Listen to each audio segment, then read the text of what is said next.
चलो meeting start करें।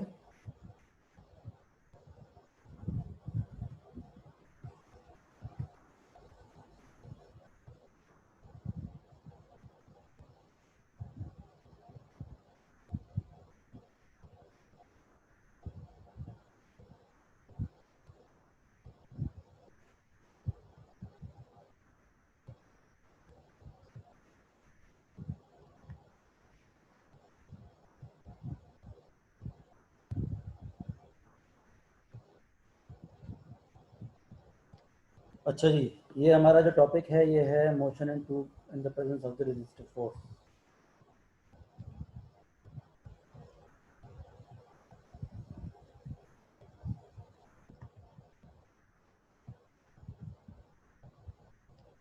ठीक है, रिकॉर्ड भी हो रही है तो आपके ये लेक्चर अवेलेबल भी होंगे।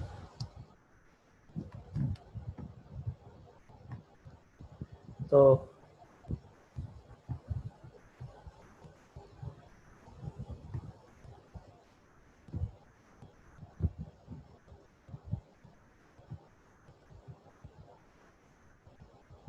मैं ज़रा करीब करके बोल लेता हूँ जो भी।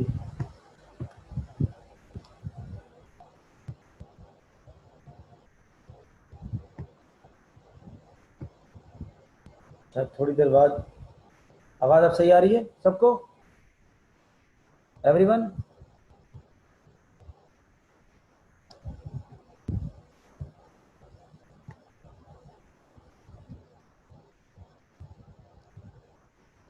ठीक है ठीक है, अब मैं बीच में ना जवाब जवाब सवाल वाले लूँ, काफ़ी टाइम निकल चुका है, जल्दी से हम मेरी क्लास ख़त्म करते हैं ताकि अगर आप लोगों की और कोई एंगेजमेंट है तो वो हो सके। ठीक है, तो we should start it now. मैं 5-5 मिनट बाद अब लोगों को एंड करूँगा, काफ़ी टाइम हो जाएगा इस समय से। तो टॉपिक है हमारा motion in the presence of the resistive force. अच्छा, ये हम जानते भी हैं। अच्छा, इन प्रीवियस डिस्कशन हमने पहले ही डिस्कस कर लिया था कि मोशन जो है वो नॉर्मल सिंप्लिसिटी के लिए हमने ये सपोज किया था कि किसी भी किस्म की कोई भी रेजिस्टेंस नहीं होती है। और इससे फ़ायदा में ये हुआ था कि हमने बहुत ही आसान डेरिवेशन जो है वो प्रोड्यूस की थी और उनको समझ लिया था। Now I am going towards the real problem. The real problem में इशू ये होता है कि ऐसा कभी भी नहीं होता कि वहाँ पर किसी भी किस्म की रेजिस्टिव फोर्स ना हो, बल्कि इट्सेल्फ जिस मीडियम में हम ट्रैवल कर रहे होते हैं वो मीडियम भी आप पर रेजिस्टिव फोर्स लगा रहा होता है। रेजिस्टिव फोर्स को क्योंकि वो डिपेंड करता है वेलोसिटी पर। आपने गौर किया होगा कि अगर आप बाइक हल्की चलाते हो तो आपको हवा हल्की लगती है, बाइक तेज़ चलाते हो तो आपको हवा तेज़ लगती है। तो एक्चुअली इसी एक बहुत ही रूट सी एग्जाम्पल थी। इसका कॉन्सेप्ट मैं ये बताना चाह रहा था कि जितनी ज़्यादा वेलोसिटी होगी उतनी ज़्यादा रेजिस्टिव फोर्स आप पर अप्लाई होगी। और इसका जो फॉर्मूला होता है वो दिया हुआ है r is equal to minus b v. B से, जबकि वी जो है वो वेलोसिटी है जिस वेलोसिटी से पार्टिकुलर आप या जो भी जिसको आप स्टडी कर रहे हो वो ट्रैवल कर रहा हो। और साथ ही साथ जैसे जैसे हम वेलोसिटी बढ़ाएंगे वैसे वैसे रेजिस्टिव फोर्स भी बढ़ती जाएगी। नेगेटिव साइन ये शो कर रहा है कि रेजिस्टिव फोर्स हमेशा आपकी डायरेक्शन ऑफ द वेलोसिटी के अपोजिट होता है, जबकि बी जो है वो कांस्टेंट ऑफ प्रोपोर्शनलिटी है और इसकी डिपेंड्स करती है वैल्यू के किस मीडियम पर है। ऑब्वियसली मीडियम में अगर डेंसिटी बहुत ज़्यादा है तो इसकी वैल्यू कुछ और होगी, अगर बहुत ही लाइट है इन टर्म्स ऑफ डेंसिटी तो उसकी वैल्यू कुछ और होगी। इसी तरह से है कि आप पानी में तैर रहे हैं या शहद के तालाब में तैर रहे हैं या ऑयल के तालाब में तैर रहे हैं तो फ़र्क होगा। तो बी जो है टोटली डिपेंड्स करता है मीडियम पर।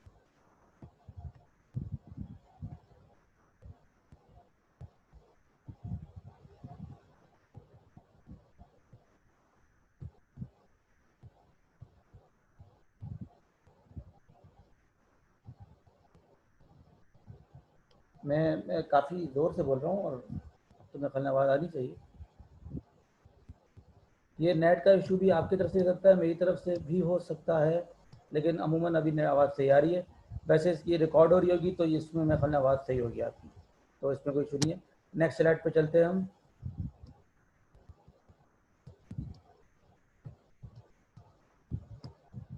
अब मैं हर एक एक स्लाइड के डिस्कशन के बाद जो है वो किसी को ऐड करूँगा, तो कोई बुरा ना माने क्योंकि बहुत ज़्यादा डिसकंटिन्यूटी इसमें होती है।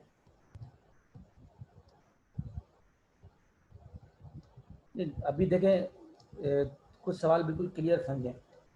दो बात की गई है, मैंने कहा कि बी डिपेंड करता है डेंसिटी ऑफ द फ्लूइड पर जिसके अंदर आप ट्रैवल कर रहे हो, वो एयर भी हो सकती है वो लिक्विड भी हो सकता है।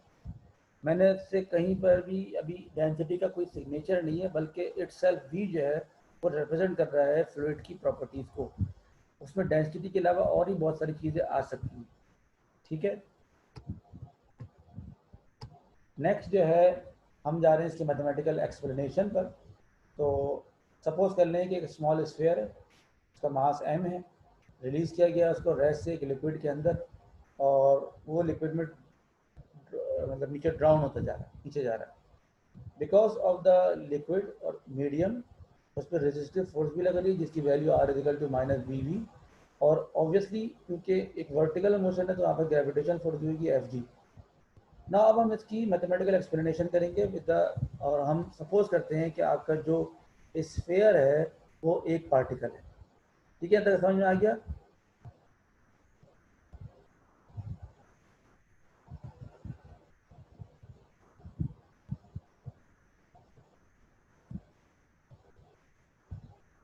ठीक है, फिलहाल तो कोई एंटर नहीं हुआ। नेक्स्ट क्लास पे चलते हैं। अच्छा, ये एग्जाम्पल है जो बुक हमने फॉलो की, मैंने आपको पहले बताया कि वो physics for scientific engineer by Serway Jewett, उसी की किताब है। इसकी पहले डायग्राम देखिए। पहले डायग्राम में हमने क्या किया है कि किसी भी तरह से हमने एक बहुत बड़ी इलस्ट्रेशंस को फ्री बॉडी डायग्राम में कन्वर्ट कर लिया है, ठीक है। और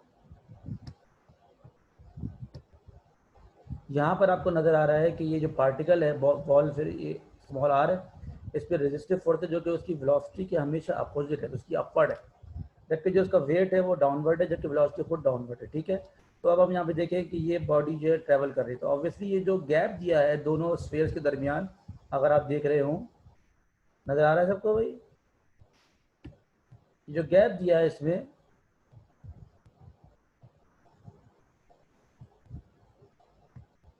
ये देखें, ये जो गैप दिया हुआ है इसमें, पहले देखें कम है, फिर ज़्यादा है, फिर ज़्यादा है, तो ये एक्चुअली शो ये कर रहा है कि ये ड्यूरेशन है, और ड्यूरेशन में क्योंकि वेलोसिटी इसकी बढ़ती जा रही है, तो पहले में उसकी वेलोसिटी कम थी, उसने कम फासला तय किया उसी ड्यूरेशन में, फिर उसकी वेलोसिटी बढ़ गई उसी ड्यूरेशन में, उसने ज़्यादा फासला तय किया, और हर उस ड्यूरेशन में उसका जो वेलोसिटी बढ़ती है डिस्टेंस भी बढ़ता जा रहा है।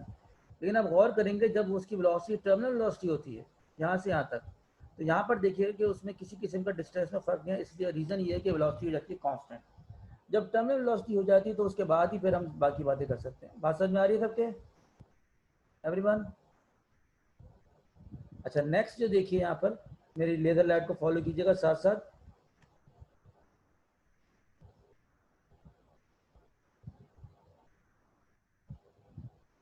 ये देखिए कि यहाँ पर ये जैसे जैसे टाइम गुजरता जा रहा है वैसे वैसे ये एक्सपोनेंशियल जो है फ्लो हो रहा है, और एक वक्त ऐसा आता है कि उसकी वेलोसिटी कांस्टेंट हो जाती है, अब उससे फर्दर आगे नहीं बढ़ेगी, और इसे हम कहते हैं टर्मिनल वेलोसिटी।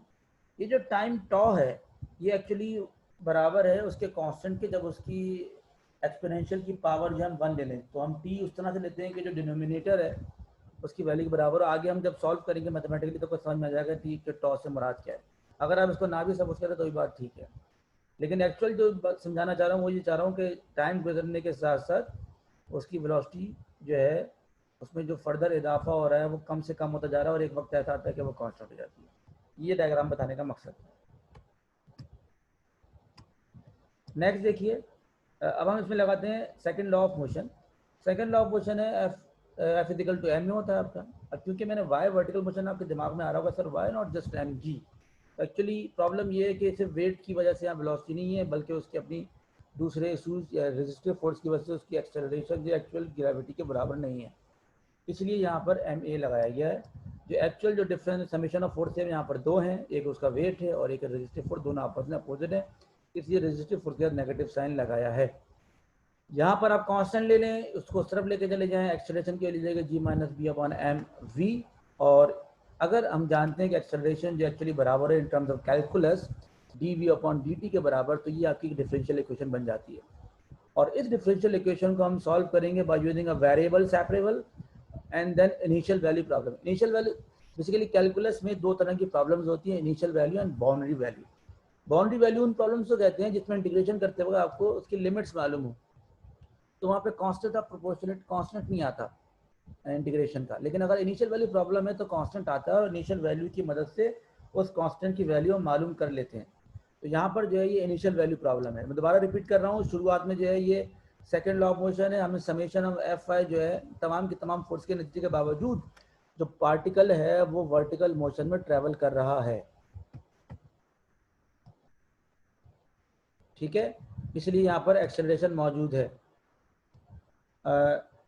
तमाम फोर्सेज हैं, सिर्फ दो ही फोर्सेज हैं, एक है उसका वेट और दूसरी है रेजिस्टिव फोर्स बराबर एम ए के। एक्सेलरेशन की वैल्यू हमने यहाँ से निकाली आगे पीछे स्विच करने के बाद, और हमें मालूम है एक्सेलरेशन जो है वो d v upon d t के बराबर है। ये आगे first order differential equation. Now we are going to solve this differential equation by using a variable, separable and initial value problem. If someone has any issues वो अभी point out कर सकता है। मैं नेक्स्ट स्लाइड पे जा रहा हूँ। अगर कोई किसी को एंटर भी होना है रूम में तो मैं एंटर कर सकता हूँ। Okay fine, now we are going for the next slide. अच्छा, नेक्स्ट स्लाइड में देखिए जो पहली जो इक्वेशन है इसमें देखिए मैंने एक्चुअली क्या वेरिएबल सेपरेबल किया है। तो वेलोसिटी जो है वो पूरे उधर मौजूद थी, प्रीवियस स्लाइड पे देखिएगा पूरी की पूरी वेलोसिटी के बराबर में जो जो ये तमाम वैल्यू थी सबका सब वहाँ पे चला गया। अच्छा, हमने क्या किया, यहाँ पर डी टी रह गया। जब हम इसको इंटीग्रेट करते हैं तो यहाँ पर कांस्टेंट ऑफ प्रोपोर्शन रहता है, लेकिन इनिशियल वैल्यू का प्रॉब्लम ये कि जब वेलोसिटी जीरो, टाइम जब जीरो होता है वेलोसिटी भी जीरो होती है, तो ऑटोमेटिकली सी की वैल्यू जीरो का होता है। मैंने इसको सॉल्व नहीं किया यहाँ पर। अच्छा, बोथ साइड्स हम डिवाइड करते हैं माइनस बी अपॉन एम से, क्योंकि हम चाहते हैं कि नीचे का कंप्लीट डेरिवेटिव ऊपर मौजूद हो। माइनस बी अपॉन एम की कमी थी तो माइनस बी अपॉन से मैंने लेफ्ट हैंड साइड पे मल्टीप्लाई किया, माइनस बी अपॉन एम से मैंने राइट हैंड साइड पे मल्टीप्लाई किया। जब दोनों तरफ इंटीग्रेट करते हैं तो ये एल एन का फॉर्मूला बनता है, l n g minus b upon m b, और ये बराबर है minus b upon m t. अब हम यहाँ से एक्सपोनेंशियल लेने जा रहे हैं। किसी को अब तक कोई प्रॉब्लम है तो बता दें मुझे। ये बिल्कुल ही small first year second year का की छोटी सी डिफरेंशियल इक्वेशन हम सॉल्व करने जा रहे हैं। No problem, should we go? Okay, now next slide please. अच्छा जी, नेक्स्ट स्लाइड में देखिएगा कि यहाँ पर हमने क्या किया, जब एक्सपोनेंशियल है तो एल एन वहाँ से गायब हो गया, यहाँ पर एक्सपोनेंशियल बच गया, ठीक है। फाइनली हमसे वेलोसिटी निकालनी, तो वेलोसिटी की वैल्यू आ गई m g over b, 1 minus e b over m into t. अच्छा, ये जो बी अपॉन एम है हम चाहते हैं कि इसकी वैल्यू जो है वो 1 हो जाए एक्सपोनेंशियल की। तो अगर मैं टी की वैल्यू एम अपॉन बी लेता हूँ तो ये 1 होता है, और ये जो इस अब जो टाइम निकलेगा उसे हम कहते हैं टॉप, इसे हम टाइम कांस्टेंट भी कहते हैं। तो टाइम की जो वैल्यू मिली बेसिकली बराबर किसके लिए, एम अपॉन बी के, ठीक है। अच्छा, where m g upon b is the terminal velocity. अब टर्मिनल वेलोसिटी आपके सुना होगा आपने पहले कभी, लेकिन बहरहाल इंटीग्रेशन समझ में नहीं आया किसी के, चलें दोबारा चेक करते हैं। देखिए नेक्स्ट स्लाइड में देखिएगा कि वेरिएबल सेपरेबल हमने किया था। वेरिएबल सेपरेबल इसलिए करते हैं कि हम एक तरफ में एक ही वेरिएबल के साथ साथ इंटीग्रेट करेंगे। तो पूरा ये जो है g upon m v g minus g पूरा का पूरे को हम इसके नीचे ले आते हैं, और डी टी को हम यहाँ पे ले आते हैं। उसके बाद जब इंटीग्रेट करते हैं तो इंटीग्रेट में फार्मूला होता है एल एन बॉक्स का। वो ये होता है कि अगर किसी भी पूरे फंक्शन का ब्रैकेट का डेरिवेटिव ऊपर मौजूद हो तो हम एल एन बॉक्स के बराबर उसका इंटीग्रेशन होता है। अब मसला ये है कि नीचे जो वैल्यू मौजूद है वो बराबर है g minus b upon m into v के। जब इसका डेरिवेटिव लेते हैं तो जी तो हो जाता है जीरो, क्योंकि वो कांस्टेंट की तरह ट्रीट होगा, लेकिन जब वी का डेरिवेटिव लेंगे तो ये कोफिशिएंट की तरह ट्रीट होगा, माइनस बी अपॉन एम बच जाएगा इंटू डी वी। तो ऊपर सिर्फ डी वी मौजूद है, माइनस बी अपॉन एम की कमी थी, मैंने दोनों तरफ मल्टीप्लाई कर दिया। जब मल्टीप्लाई कर दिया तो अब इस पूरे का डेरिवेटिव ऊपर मौजूद है, इसलिए इसको मैं एल एन बॉक्स लिख सकता हूँ, और बॉक्स में आएगा g minus b upon m b जो कि नीचे मौजूद था। जबकि ये सिंपल डी टी था, इसका जो डेरिवेटिव है वो इंटीग्रेशन जो है वो टी की फॉर्म में आ जाएगा। इंटीग्रल कांस्टेंट निकलता है जब हम इनिशियल वैल्यू प्रॉब्लम लगाते हैं। इनिशियल वैल्यू प्रॉब्लम है आपके पास, अगर मैं यहाँ पर ऐसे लिखता हूँ, इनिशियल वैल्यू प्रॉब्लम में हम कहते हैं कि अगर टाइम जो है वो बराबर जीरो के है तो आपके पास वेलोसिटी भी बराबर जो होगी वो क्या होगी, जीरो के, ठीक है। अगर मैं इस इक्वेशन में आप अगर गौर करें, मैं अगर v जीरो लगाता हूँ तो ये पूरा फैक्टर जीरो हो गया, अगर मैं t जीरो लगाता हूँ तो पूरा फैक्टर जीरो हो गया। इन दैट केस जो आपका कांस्टेंट जो होगा इसका वो भी क्या होगा, जीरो होगा। क्या समझ में आ गई भी सबके बाद, everyone? Thank you very much, हम आगे बढ़ रहे हैं।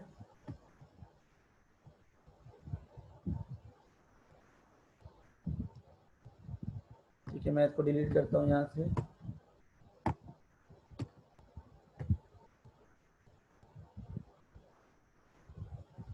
इरेजर भी करते हैं। चलें जी, हम वापस स्पॉटलाइट पर जाते हैं। अच्छा, नेक्स्ट स्लाइड जो है, यहाँ पर हम यहाँ तक पहुँच गए थे, ठीक है।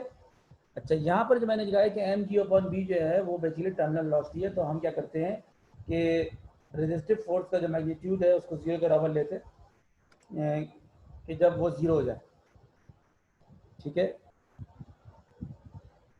तो उस सूरत में एक्सेलरेशन जो है वो टाइम से, एक्चुअली मैंने थोड़ा सा गलत लिखा है, यहाँ पर जरा इसको क्लियर कर लीजिएगा। रेजिस्टिव फोर्स का मैग्नीट्यूड है वो आपके वेट के बराबर हो जाए, तो उस सूरत में जो एक्सेलरेशन है वो 0 के बराबर हो जाती है। In this situation particle will move with a constant velocity which is known as terminal velocity. तो इसको चेंज कर लीजिएगा, मैं जो स्लाइड है आप लोग चेंज कर लें कि रेजिस्टिव फोर्स जो है उसका मैग्नीट्यूड बराबर हो जाए वेट के, तो उस सूरत में जो है एक्सेलरेशन 0 हो जाती है। तो इस सूरत में अगर हम उसी क्वेश्चन में रखें तो हमारे पास जो प्रीवियस इक्वेशन थी, याद रखिएगा कहाँ रखा है मैंने, देखिए गौर कीजिए। ये मैंने रखा है m g minus b v is equal to m a. तो जब एक्सेलरेशन 0 हो जाएगी तो यही इक्वेशन जो है वो क्या बनेगी, m g minus b v t. अब मैंने टी ले लिया क्योंकि ये टर्मिनल वेलोसिटी है, और वी टी की वैल्यू आती है एम जी अपॉन बी। अब इस वी टी की वैल्यू अगर एम जी अपॉन बी के बराबर है तो ये maximum velocity which can be attained by a body, और इसको मैं यहाँ रख देता हूँ एम जी अपॉन बी की जगह। तो हमारे पास जो फाइनल इक्वेशन बनती है वो इस तरह से बनती है। क्लियर, सबको समझ में आ गई? तो ये हमारे पास वेलोसिटी की इक्वेशन आ गई है, और यहाँ से हम हर टाइम पे उसकी वेलोसिटी निकाल सकते हैं, ठीक है। और ये हमारा सैम्पल प्रॉब्लम था एक, कि फर्ज कर लीजिए कि अगर एक टू, देखिए ये एनोटेट एनोटेट ना करें, खुद आप लोग कोशिश।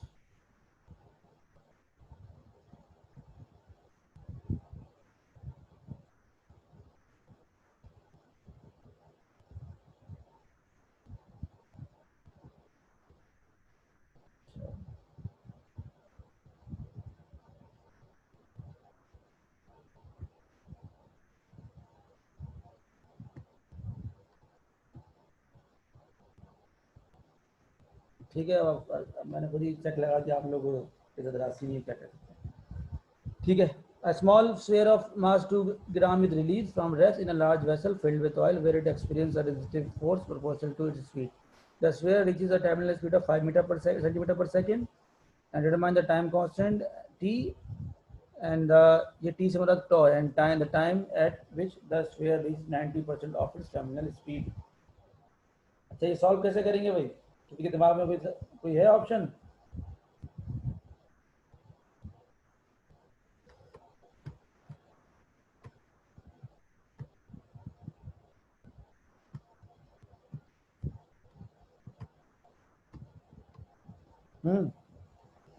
किसी के दिमाग में कोई ऑप्शन है? सबसे पहले क्या चीज़ गिवन है?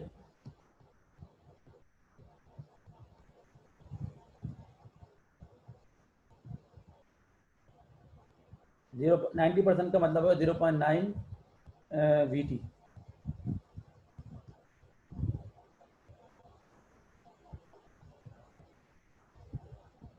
चले मैं इसको वाइट बोर्ड में सॉल्व कराने की कोशिश करता हूँ, ठीक है, या यहीं पर नीचे डेटा बनाते हैं।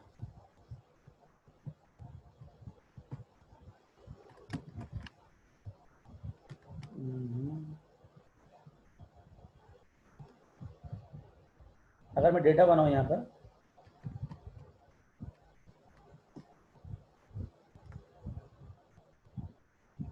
तो हमारे पास पहले मास गिवन है,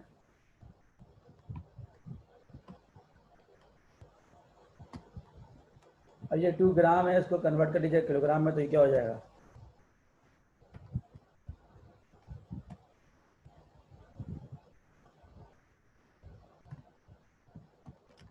एम आई राइट? ये किलोग्राम हो गया। जो हमारे पास वेलोसिटी है,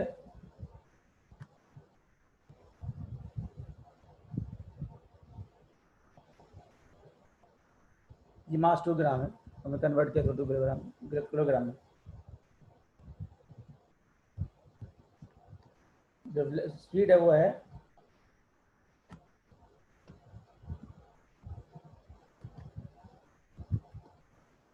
उसको कन्वर्ट करें मीटर पर सेकंड में, क्या करेंगे तो ये हो जाएगी,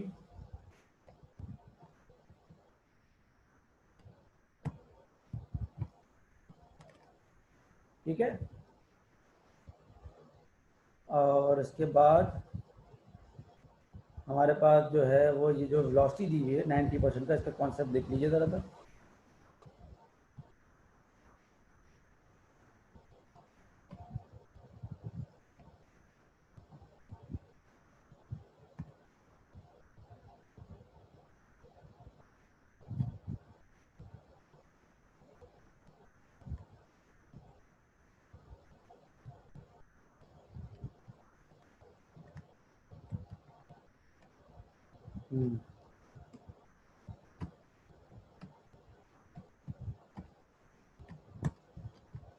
ये जो टी जो है सफिक्स में, यहाँ पे मुझे भी ऑप्शन नज़र नहीं आ रहा सफिक्स का, तो मैंने ऐसे ही लिख दिया। किसी को प्रॉब्लम? जाकर डेटा है रिक्वायर्ड का फॉर्मूला कौन सा है, आपको क्या निकालना है पहले? Time constant T and the time, ठीक है। टाइम कांस्टेंट टी जो है बराबर किसके होता है? बी ओवर एम के। तो यहाँ पर आपके पास बी मौजूद है नहीं है, और आपको टाइम निकालना है from which the sphere reach 90% of its terminal speed.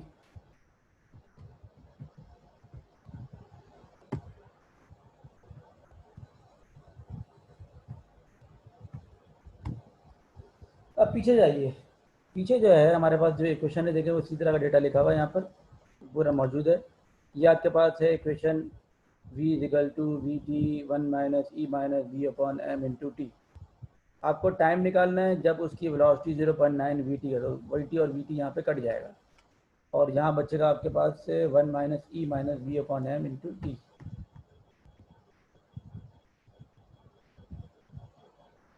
देखिए सवाल में ही लिखा हुआ है कि वो 90% तो 90% मतलब कि 90 डिवाइड बाई 100 तो 0.9 ही हो जाएगा ना वो।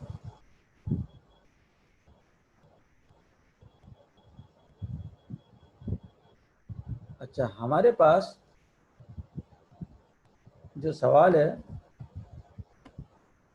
उसमें उन्होंने दिया हुआ है उसका मास, और उसको रिलीज़ किया फ्रॉम रेस्ट, जो कि फिल्ड हुआ है ऑयल से, और उसकी एक्सपीरियंस है इसका resistive force proportional to v e, ठीक है। अच्छा, जो इसकी जो प्रॉब्लम्स हैं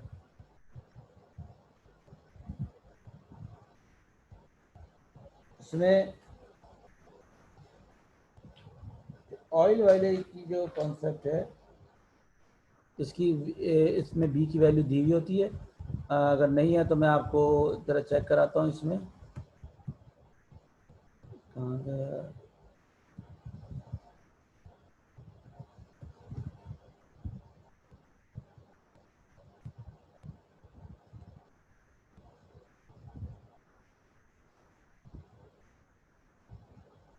मैं सॉल्व भी दिखा रहा था, उसमें टाइम लग रहा है काफ़ी, क्लास ख़त्म हो जाएगी। तो ये सैम्पल प्रॉब्लम है, तो वी शुड, तो आप इसे चेक कर रहे हैं, आपको नज़र आ रही है बुक?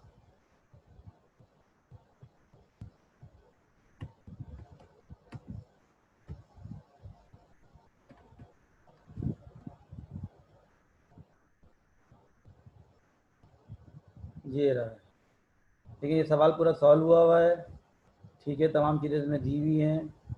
सबसे पहले आप टाइम टाइम निकालेंगे, ठीक है। अच्छा, जो बी है इन्होंने क्या किया है कि टॉ की टाइम कांस्टेंट की वैल्यू बराबर होती है एम अपॉन बी के। सबको नज़र आ रहा है?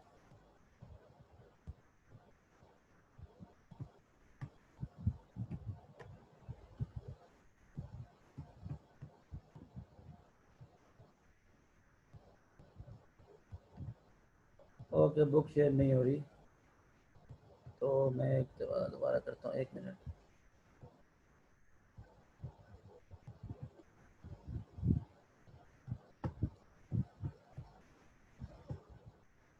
अब नज़र आ रही है बुक?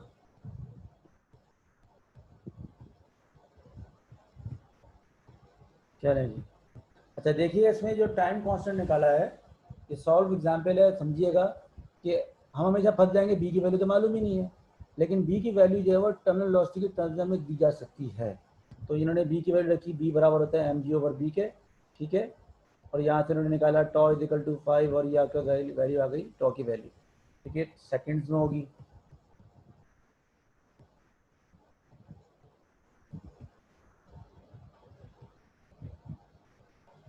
ठीक है। उसके बाद नीचे जाइए,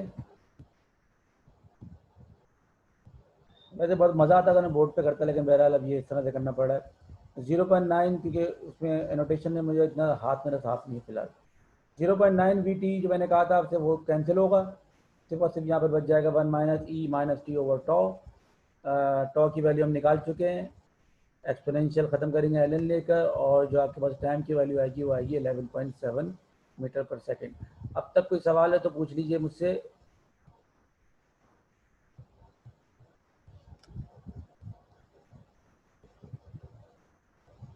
आपको बी मालूम नहीं है, अहमद साहब ने मैसेज किया है। अगर कोई सवाल ऐसा हो ना तो आप एवरी वन को मैसेज किया ताकि सबको नजर आए सवाल ना क्या क्या पूछा है। कोई इसमें शेम शर्म की बात ही नहीं है। जो टर्मिनल लॉसिटी है वो एम जी अपॉन बी के बराबर जरूर है, लेकिन आपको बी मालूम नहीं है, उन्होंने बी नहीं दिया हुआ इस सवाल में।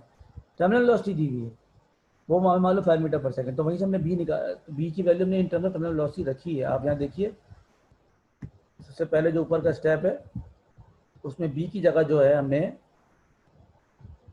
बी की जगह देखें हमने क्या रखा है, पूरा का पूरा उसकी वैल्यू रखी है और उसके बाद जाके सॉल्व हुआ है। सबकी बात समझ में आ गई है जी एवरीवन?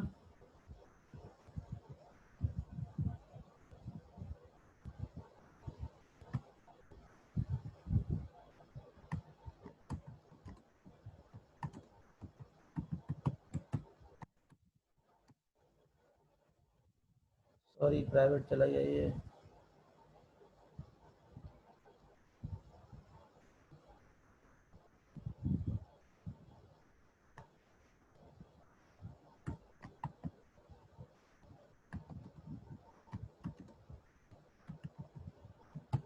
देखिए इसमें ये सबसे आसान तरी प्रॉब्लम था, आपको तो मालूम है बहुत हमेशा से बहुत तेज चलता हूँ। चला गया, सबसे आसान प्रॉब्लम मैं खुद कराता हूँ, मुश्किल आपको दे देता हूँ। तो ऐसे ही मैंने किया, यहाँ पर सबसे आसान प्रॉब्लम जो है सॉल्व एग्जाम्पल मैंने आपको करा दिया है। अब इसके नतीजे में अगर बी की वैल्यू गिवन ना हो तो एज्यूम करेंगे, लेकिन प्राइवेट मैसेज ना करें आप ना। जैसे सवाल है ना सबको पता चलना चाहिए, सवाल सही करें। सवाल आपने पूछा कि क्या हर सूरत में हम बी की वैल्यू ऐसी प्रॉब्लम करेंगे? नहीं, ऐसा नहीं है। बी की वैल्यू गिवन होगी तो बी की वैल्यू डालेंगे, लेकिन अगर बी की वैल्यू गिवन नहीं है तो, और टर्मिनल वेलोसिटी गिवन है तो उससे इस तरह से निकाल लेंगे। ठीक है जी एवरीवन?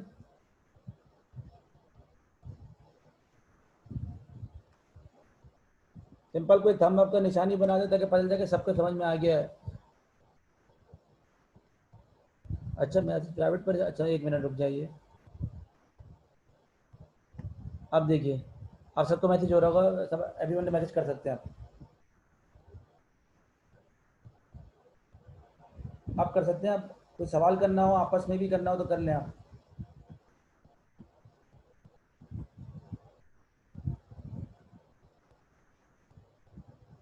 क्या मैं वापस स्लाइड पे जा रहा हूँ? ठीक है, ये सवाल ख़त्म हो गया, तो हम अपनी सवाल पे चलें।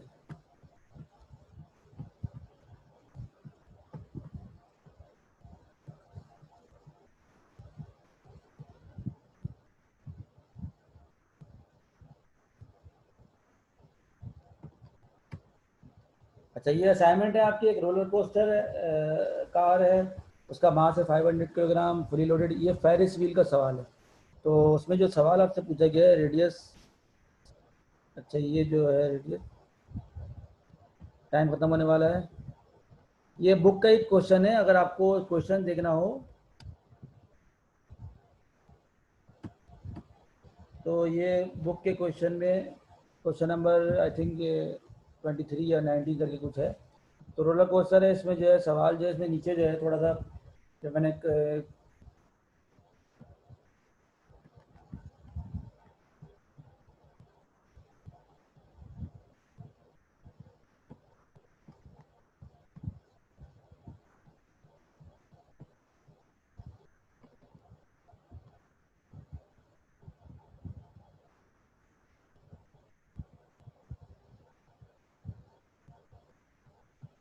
हम्म,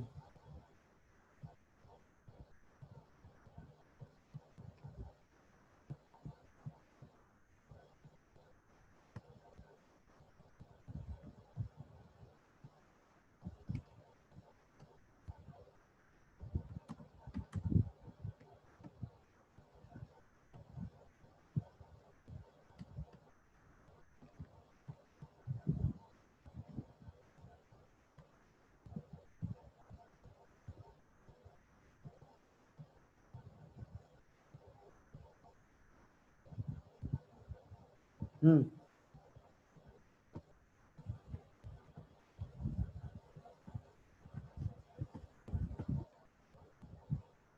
उफ।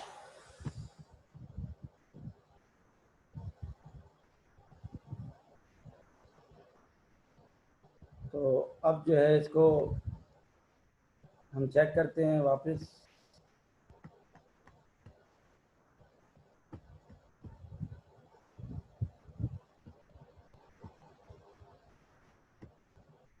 सबको आ रही है स्क्रीन शेयर?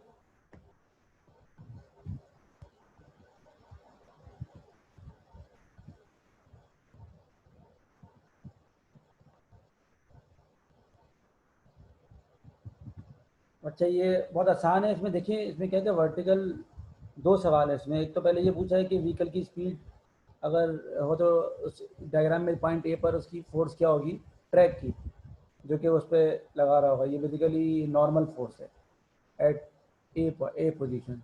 और उसकी मैक्सिमम स्पीड क्या हो सकती है पॉइंट बी पर, कि वो ट्रैक पर है। ऐसा ना हो कि उसकी फोर्स अगर किसी भी तरह से बढ़ जाएगी तो ट्रैक से निकल जाएगा, इसीलिए बेल्ट लगाई जाती है।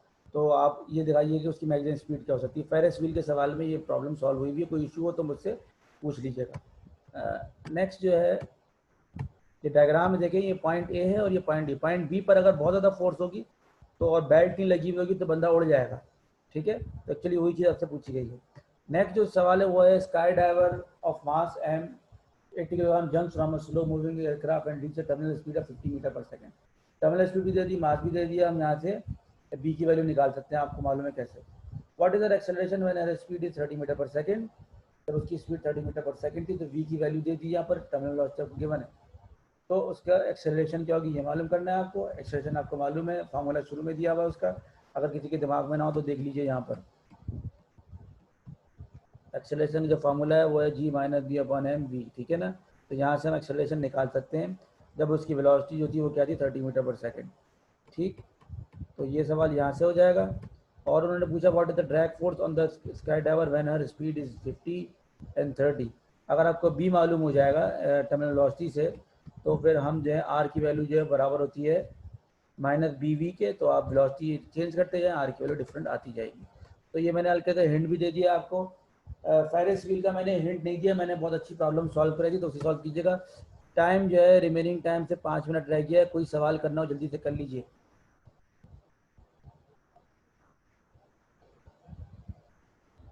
अच्छा, अब जो है मैं आप लोगों को ओपन कर रहा हूँ माइक, ठीक है सबके।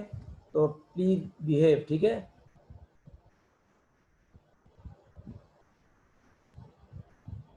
आप अपने आप को अनम्यूट कर सकते हैं। तो जिसने भी रेज हैंड किया वो बोलना शुरू कर दे भाई।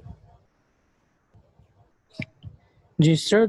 सर टाइम कांस्टेंट का कॉन्सेप्ट एक दफ़ा दोबारा बता दें। देखिए, टाइम कांस्टेंट अगर आप गौर करें यहाँ पर, तो ये जो एक्सपोनेंशियल है यहाँ पर देख रहे हैं आप, ये एक्सपोनेंशियल, ठीक है।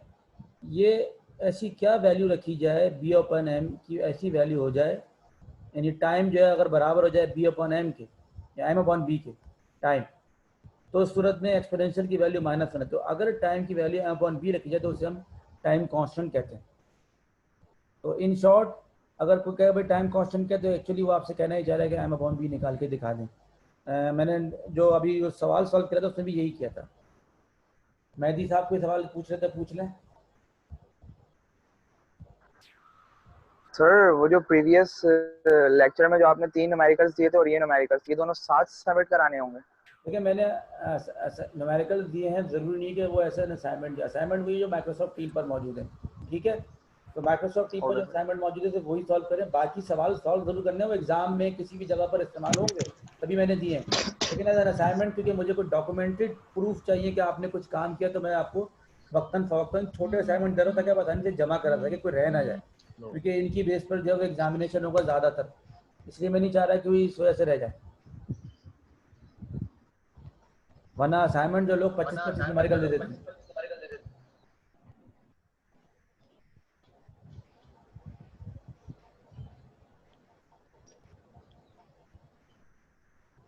Should I stop?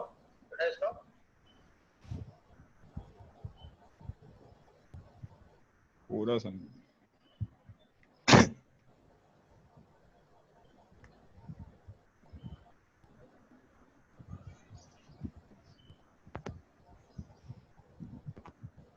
अच्छा जी, चले ठीक है, मैंने सबको अनम्यूट कर दिया। मैं अब जो है रिकॉर्डिंग भी स्टॉप कर रहा हूँ और ये रिकॉर्डिंग भी आपको शाम तक अवेलेबल हो जाएगी। ठीक है, okay, thank you very much, हाफिज़।